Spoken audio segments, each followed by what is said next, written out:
Welcome to another episode of You Had Me a Cheese, where my girlfriend, Venus, and myself, Eclipse, explore the many different aspects of the human experience.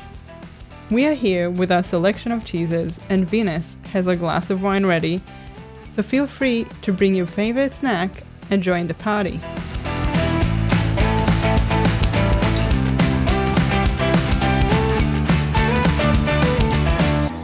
Hi everyone, Venus here. Today's topic of Hat Roulette is queer clichés.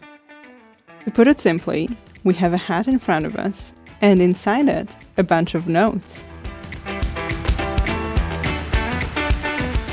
We are going to be talking about clichés such as: do all queer people have a coming out story?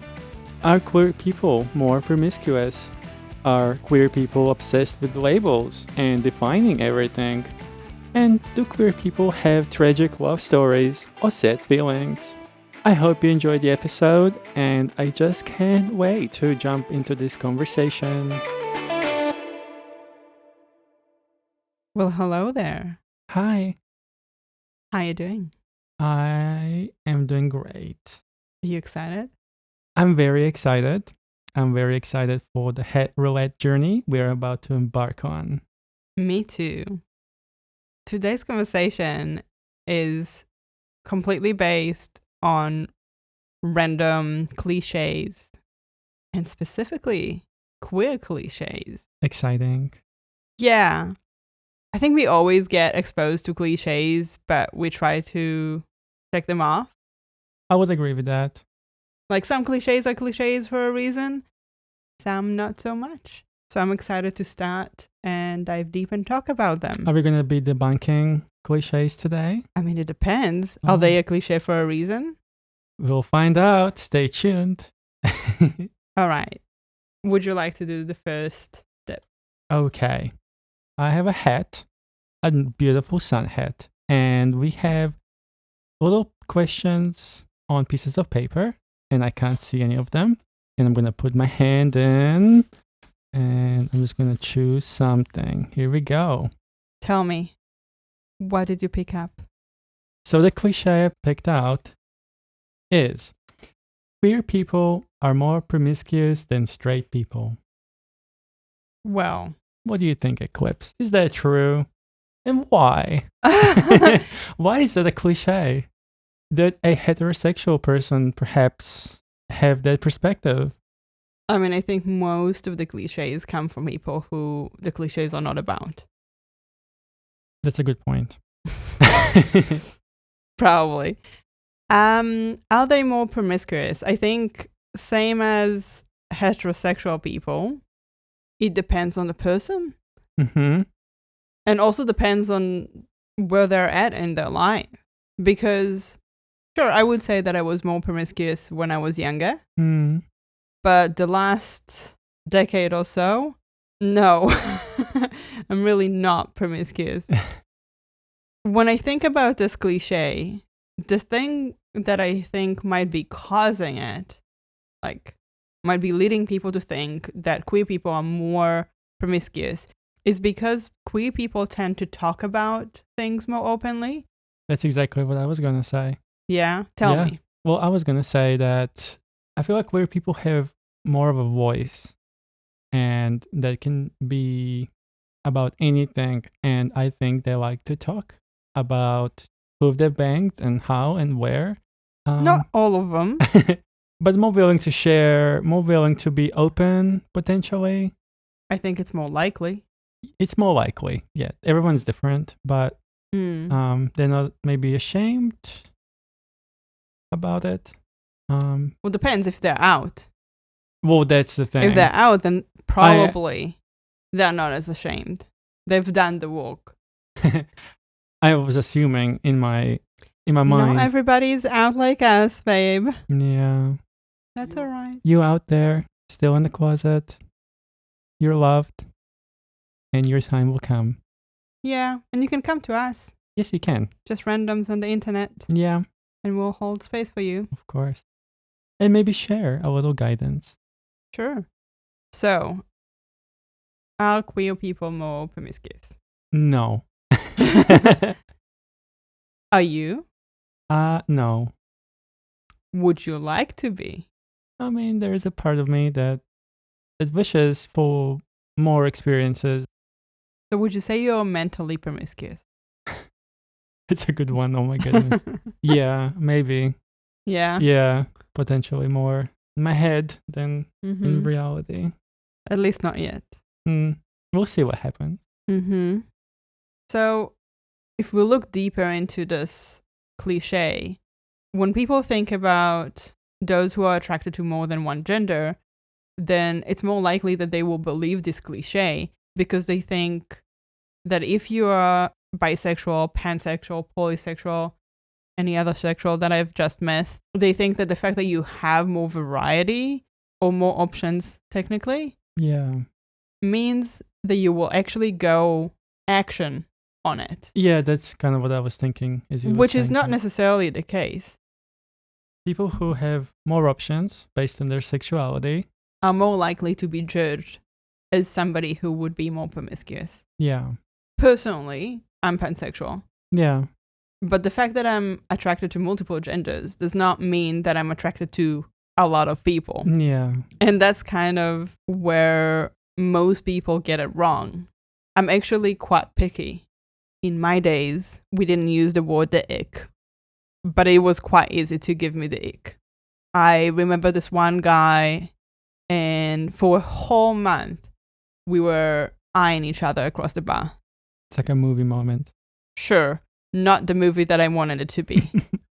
And the day that he sat next to me, I don't even remember what he said, but I just kind of looked at him and I was like, nope. And that was it. That was it, yeah. And that was it. And so I guess it really depends on the person. 100%. But from my experience, you can even be, for example, attracted to a few genders, yet on the asexual spectrum. So it's possible that you have this attraction, but a very low desire to act on it or no desire at all. I guess it depends what you want. My little short phase of being out there. As a single woman? As a single woman. Very, very, very single woman. I am demisexual and... Same. I'm not pansexual, but yet still I would go for any gender if the person is genuine, authentic, if they have a good heart. How do you describe yourself? Do you actually have a label that you feel comfortable with? Do you see yourself as a lesbian? Yeah. Okay. I would say that is the label I put on myself. But my point was that during this time, as a demisexual, I found myself being attracted to other genders and even having sex with a different gender I haven't before. And it was great. Like, there was no... I'm glad. I mean, there was no pushback, like internally, like, oh, this is not right because XYZ. So yeah, it's a weird space to kind of navigate. So you would consider yourself a flexi-les? Yes. I've always found that fascinating, but this is not what we're talking about. No. So was I promiscuous? Not as much as you wanted to be. Sure, but are all queer people promiscuous? I still think no. No, really not the case. Actually, there are many queer people who are either serial monogamous or just like really set on, I want this one person and that's it. And very much aiming for a conventional type of life with the partner. Yep. And one partner and getting married and having kids and the whole thing. And that's okay. And being promiscuous is okay. And anything in between, whether you're queer or not. Yeah. Are we ready for the next? We are ready for the next. And I believe it's your turn. Yeah, the next cliche from a hat. My cliche is all queer people are activists or political. What do you think? Wrong. Tell me. I would say, again, going back to my queer people maybe a louder voice. And as far as being an activist, I can see that more. Again, everyone is different. Some people just don't want to get into it. I think queer rights is something that queer people are very loud about, and for a good reason. Some queer people. Yeah, for sure. And political, that's a whole another ball game. I think it's a pretty bad cliche. What do you mean by a bad cliche? Because so many straight people, so many heterosexual people are diehard level into politics. Actually, so many heterosexual people are so invested in queer politics. That's also another interesting one, yeah. Especially when they're pushing back on queer rights. That doesn't quite connect with me. Yeah. What do you think, Eclipse? I have two main things to say about this. Yes, I think some queer people are very political, and I think I can see a lot of sense in it, because when your identity is under attack day in, day out sometimes, especially if you are trans, for example, or if your queerness is very visible. And I guess when I'm saying if you're trans, both because online there's a lot of hate towards trans people. There is.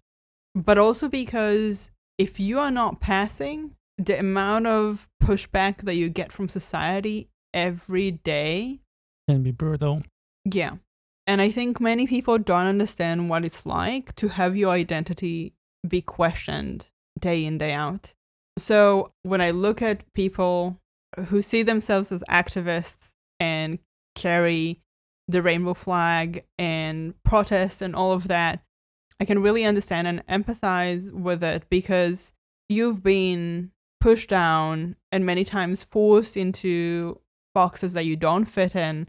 And when you're being pushed in that way, suppressed in that way, especially if it's for a while, especially if it's from your family, it's a lot. And at some point, many people just go like, stop, I'm not going to take it anymore. Then their voice becomes louder because nobody listened when it was quieter. So I think that's an important thing.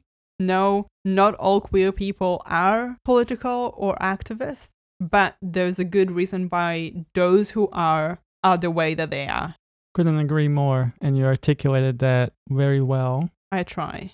I agree that being put in the box is what generally drives people, queer people, us, to speak up and be louder, because it's been too quiet for too long and someone else is making decisions that affect our livelihood.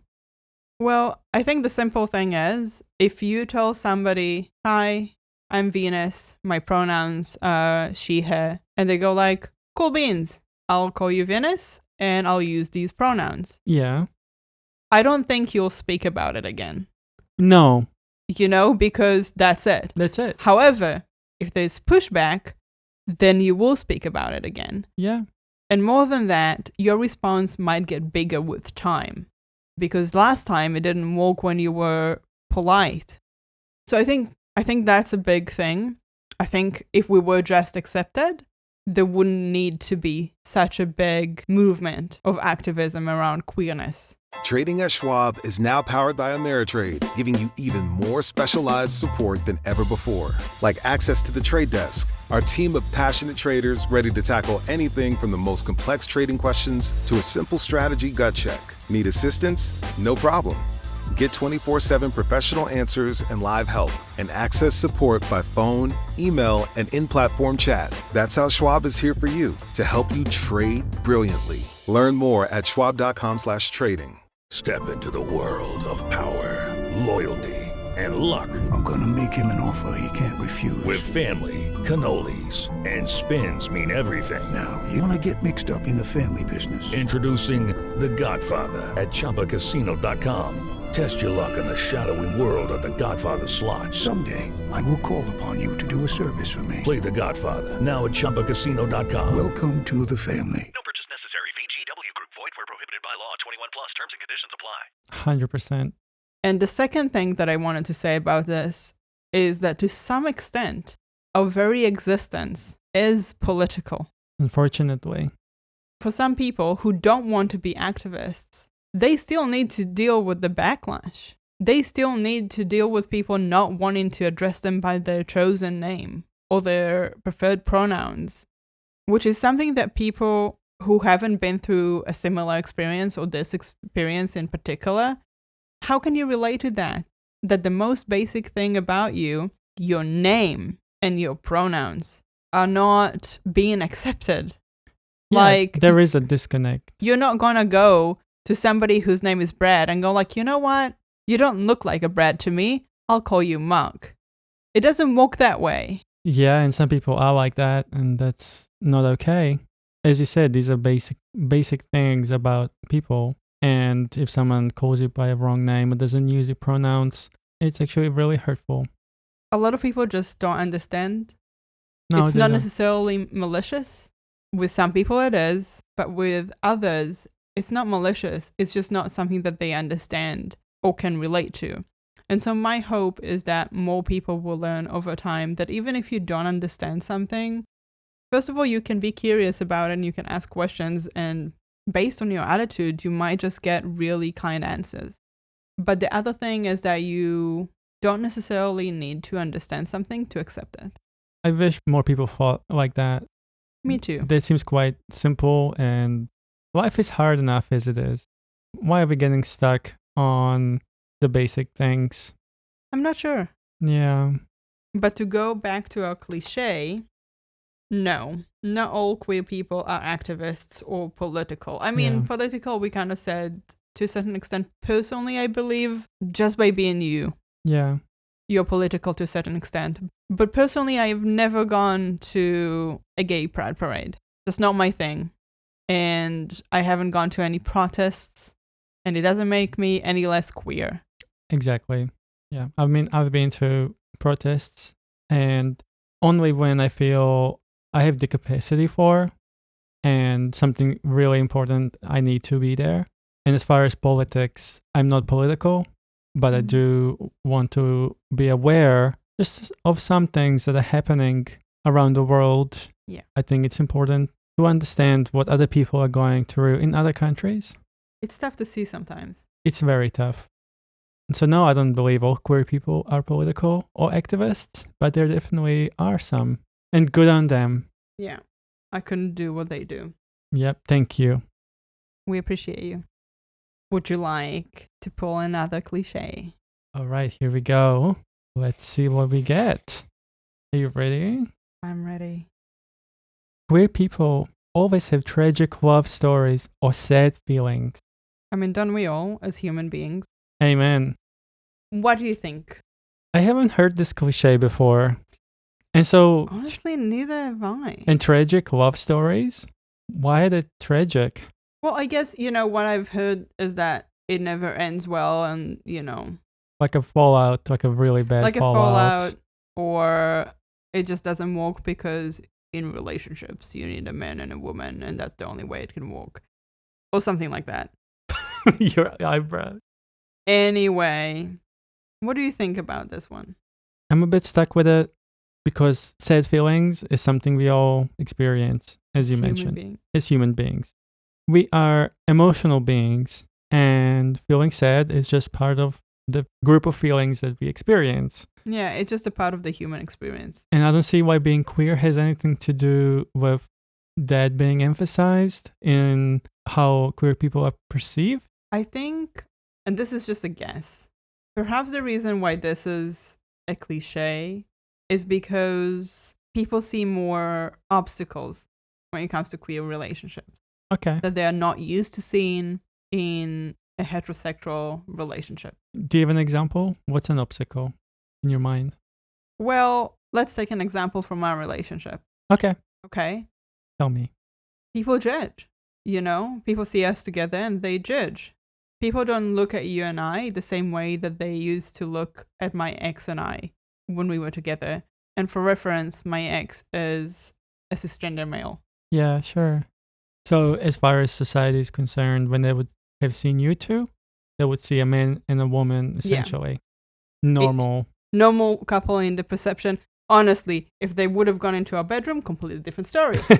But they did not. Hence, normal couple walking down the street, holding hands. But when I walk with you, I can see the looks. Me too. I mean, I'm not sure. Half of the looks, I'm like, is it because she's tall? I'm not sure. I think a part of it is because you're trans and people are trying to place you. Yeah, it's something, I guess, that people get taken back by the fact that I am tall.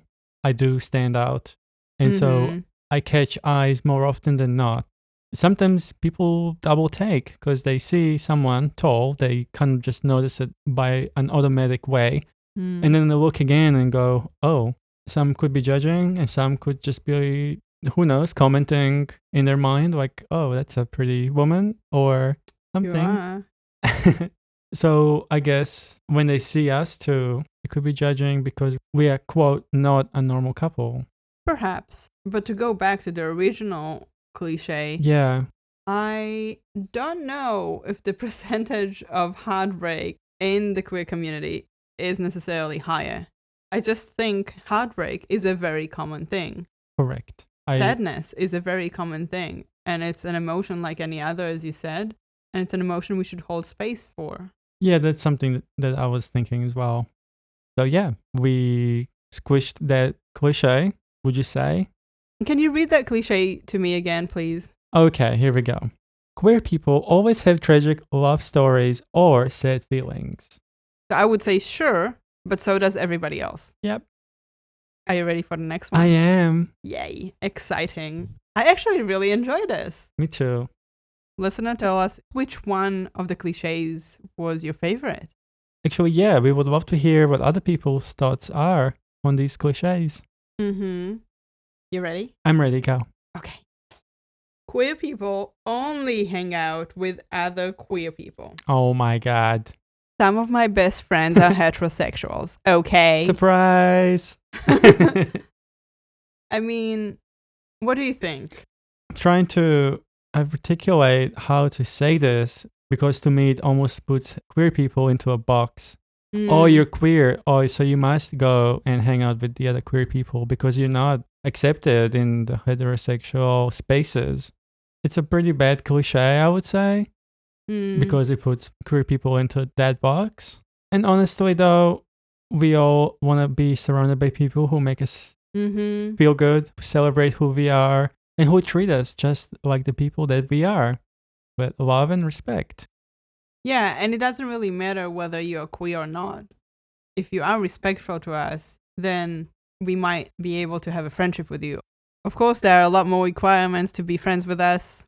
We have standards, but you don't have to be queer in order to be friends with us. To me, the most important thing is, are people accepting and respectful and curious? And then I expect them to not mind who I have sex with or who I'm attracted to or who I want to be in a romantic relationship with. Or what's in your pants. Very valid point. And I wouldn't mind who they are having sex with, who they are attracted to, and what's in their pants, for that matter. I think by the end of the day, there's this line of thinking that I find really hard to relate to. Will people believe that you need to agree with your friend's actions, or that your friend's actions should be the same actions that you would have wanted to do? When in reality, my friends do their own thing. Sometimes, we even talk about subjects and they ask for my advice and then they will go ahead and do something else. And that's okay. Of course, yeah. Because if my friend is in a job that I personally wouldn't want, it doesn't matter to me. Because I don't need to do that job. Yeah, it's pretty easy. It's that simple. It is. I think if the people around me are just accepting and respectful of my queerness, I really don't mind if they themselves are not queer. It's just more likely that in queer communities, we will be accepted and celebrated. And I think it's a bit like when people move countries. And sometimes you find people go into the same communities of where they came from. A good point. Thank you. And I think a part of it is because these people know their habits, their traditions, their values. And so it's easier to connect. It's easier to relate to. It's easier to just simply be. That's exactly it. In queer spaces, you find people who have gone through hardship, who have had to battle for other people to use their chosen name, to use their pronouns. They've understood how they want to be treated. And anyone who has done work on themselves will treat others how they want to be treated. So it's more likely when you're in queer spaces, you will have people who have gone through that work who will treat you simply as you. Yeah. And I think it's also this layer of, if you haven't gone through this, you might not be able to understand what we are going through. Without a doubt, that's true. So sometimes it's just a lot easier to connect to somebody who shares a similar experience to what you have gone through or are going through. And, that's applicable in so many other situations, whether we are talking about mental health, addiction, moving countries. Yeah. Those are things that if you haven't been through them, it is really hard to understand what it's really like. 100%. So, do we only hang out with queer people? No. Yeah. And I mean, if you want to hang with us, just ask. Yeah, we're here all day, every day. Babe, calm down. We don't limit ourselves to only queer people, but there are reasons as to why we might gravitate towards queer people more. Yeah, it's usually just easier. Are you ready? Are you ready for the next cliche? I sure am. Here it comes. What have we got here? Queer people are obsessed with labels and defining everything. I like it. Ooh, that's a doozy. It's a loaded one. What do you think? I see where that cliche comes from. Yeah? Yeah, but there's a reason why queer people want to put a label on things. Tell me. When society tells you there is only one way of doing things, or only two ways of doing things, and that's what is all that's accepted, people who discover a different way of life, a different way to see themselves, will request that the world sees them as who they are, and sometimes they might put a label on things, usually themselves. They should be themselves. I mean, yeah, when it comes to being queer and labels, it's about you. You're not aiming the labels at other people, you're aiming at yourself. Riley Herbst from 2311 Racing here, and you know what grinds my gears? Waiting for coffee. But instead of counting frappes and lattes, I fire up Chumba Casino. No apps, no fuss, just fun social casino games to pass the time. By the time my coffee's ready, order for Riley. I've already taken a few victory laps. Next time you're stuck waiting, make it entertaining. Play for free at ChumbaCasino.com. Let's Chumba. Sponsored by Chumba Casino. No purchase necessary. VGW Group. Void where prohibited by law. 21 plus. Terms and conditions apply. Drivers who switch and save with Progressive could save hundreds. With that kind of money, you could go big time on a fancy water bottle with ultra titanium alloy metal.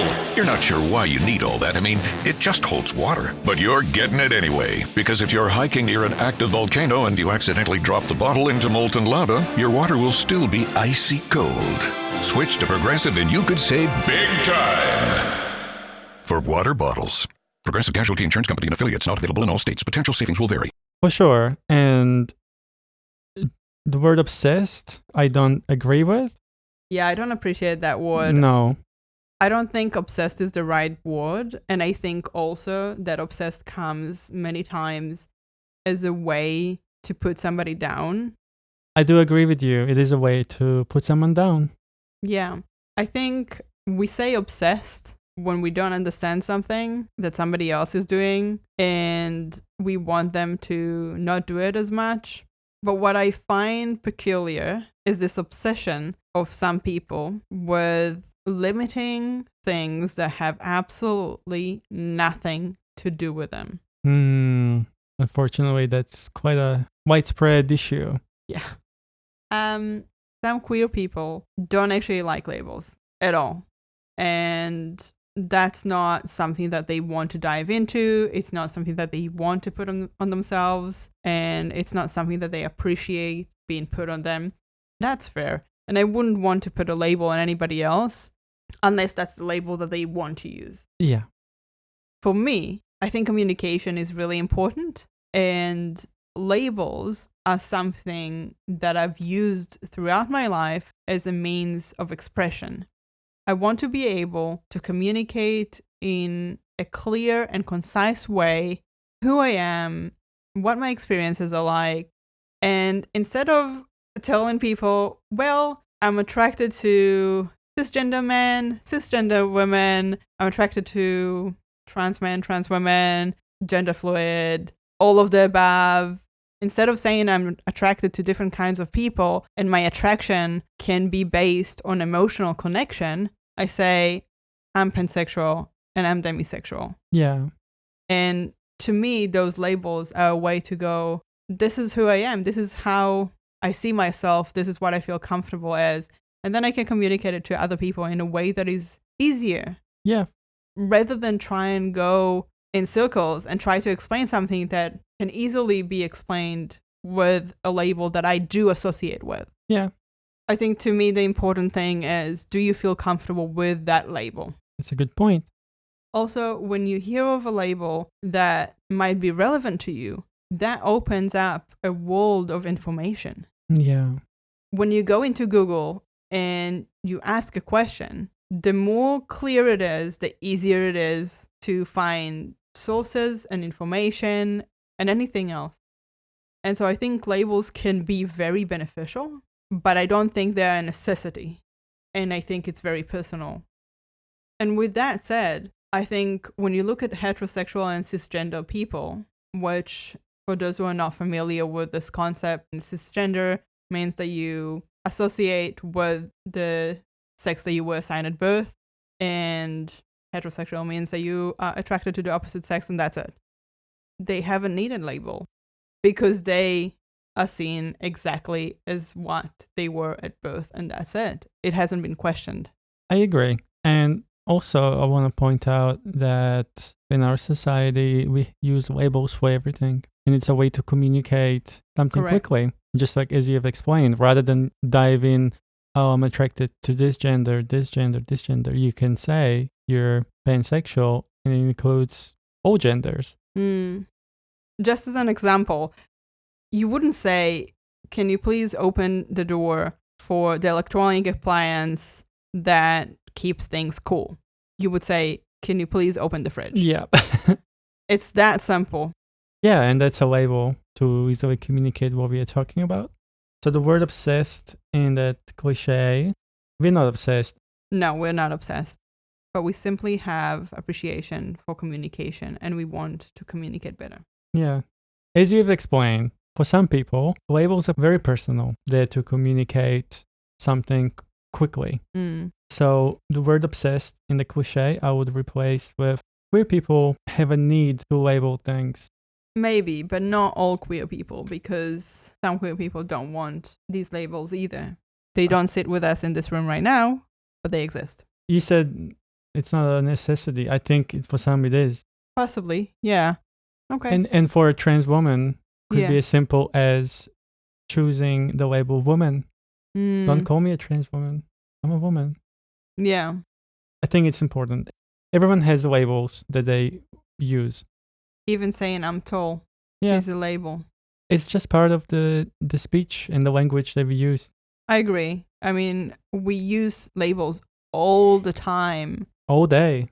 Where people are from is a type of a label. Sure. How tall people are, what body type they are, what they do for a job.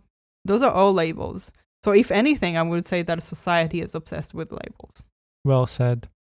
But let's just say that you have an interest in labels, not necessarily obsessed. Yeah. Shall we continue? Yes. Let's go. Are you ready? I am. My cliche is, all queer people have the same struggles and experiences. Yeah. This is like saying that all white people have the same upbringing. Oh my goodness. No. No, that's That's a really bad cliche. Again, I've never heard this. This one assumes quite a lot, actually. Everything. So we're just the same. Yeah, no, we're not. But every queer person is a whole world on its own. Every person That's true. Every person walks a different path in life. I agree. We're all very unique. And what's really fascinating is finding the ways in which we are similar. We are not. 100%. I'm not sure what else to say about this one. All right. The verdict is no. No. Not all queer people have the same struggles and experiences. Next. Okay, my turn. Here we go. All queer people have a coming out moment. I love this one. Yeah. Tell me, Venus, do you think all queer people have a coming out moment? I wish I could say yes, because all queer people should be able to live openly as themselves. Yeah. So I want to believe that it's true, but I know some people will live their whole life and maybe take this to the grave. And that saddens me. I would say more so than not, queer people have a coming out story, but it is a cliche because it's not quite true. Do you consider my coming out moment as like an actual moment? I think you will have to remind me and the listeners what your coming out moment was. Well, I did not announce it in any way, shape, or form. I was having a simple conversation with my mother in the car about polyamory. And my mother tongue is a very gendered language. And so when we were talking about polyamory, I said to her, well, if I had a boyfriend or a girlfriend, I wouldn't want to limit them. And she simply looked at me and said, a boyfriend or a girlfriend? And my response was, yeah, didn't you know? And so I find it hard to say that I have a real coming out moment because of that. I think I'm very privileged and fortunate, but I don't know. Do you see it as a coming out moment? I do. Okay. You basically have come out to someone in a way that you're queer. Yeah. That's it. Yeah. It was a while back. It was like 20 years ago. My goodness. Makes me feel old. How old are you now? Late 30s. I don't believe you. Think you're a vampire? Lies. So, Venus. Hi. What about your coming out moment? I mean, came out to friends. There was a lot of explaining needed to be done and educating. But it was intentional. Well, yeah, because I wanted to be open around them. You know, my first time coming out to someone was my best friend and his wife. Yeah. And I made this whole big thing, basically. So what I basically said on the day was I messaged my friends and I asked, can I come over? I have something to tell you. And this was in the morning. This is generally something I wouldn't have done. But this was the first time I ever said, I want to come over and I want to tell you something. Looking back after the moment, I can see that they were prepared to hear me either come out or come out in some way. Yeah. You know what I mean? And yeah, it was nerve-wracking. And this was still at a time where I was not sure exactly where I'm heading or how, or what does it all mean. But yeah, that was my coming out moment, I guess. And with my parents, I've never had that moment. That's fascinating. We'll have to dive into that another time. Yeah.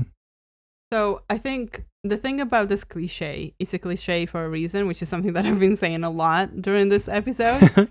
And I think the main reason is because people just assume. If you don't say anything else, people assume that you're heterosexual, that you're cisgender, and that's it. You know, they assume that you're monogamous, there's all those things. And so if you're anything but those things, you do need to come out and say, by the way, those things that you're assuming about me are incorrect and you need to adjust your view of me. Yeah.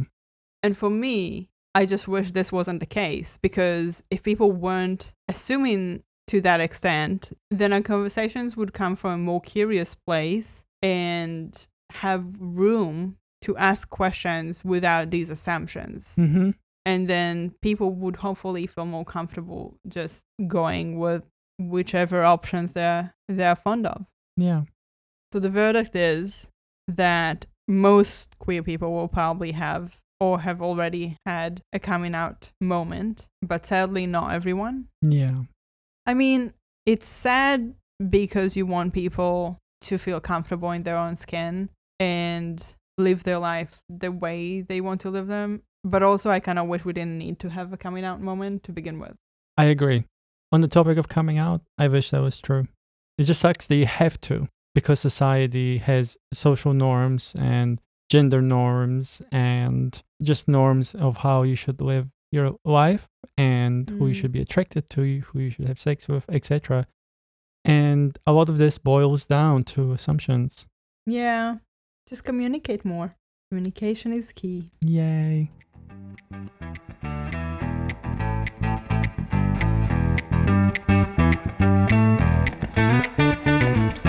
Well, listeners, we have reached the end of our episode. It has been a blast. Honestly, I can't wait to talk about more queer cliches. I wasn't aware that everybody is so obsessed with us. That is really interesting. I hope you enjoyed our commentary and join us next time.